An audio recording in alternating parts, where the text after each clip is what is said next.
পেরোলাস নেগ্রাস ব্রাজিলের এই ফুটবল ক্লাবের কোনো গোলে ১০০টি করে গাছ রোপণ করা হয়।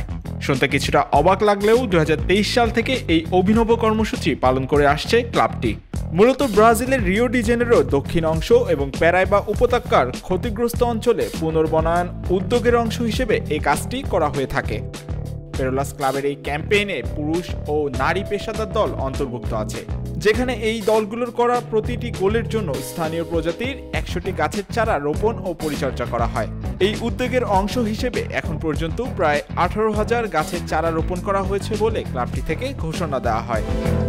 মূলত ২০০৯ সালে ব্রাজিলের শান্তি মিশনের অংশ হিসেবে হাইতিতে প্রতিষ্ঠিত হয় ক্লাব পেরোলাস নেগ্রাস। পরবর্তীতে তারা ২০১৬ সালে ব্রাজিলে আসে এবং রিও ডি জেনেরোর ফুটবল লিগে খেলা শুরু করে। ওয়ালটন এখন দেশের সীমানা পেরিয়ে পৌঁছে গিয়েছে ৫০টিরও বেশি দেশে। ওয়ালটন, ঘরে ঘরে, বিশ্বজুড়ে।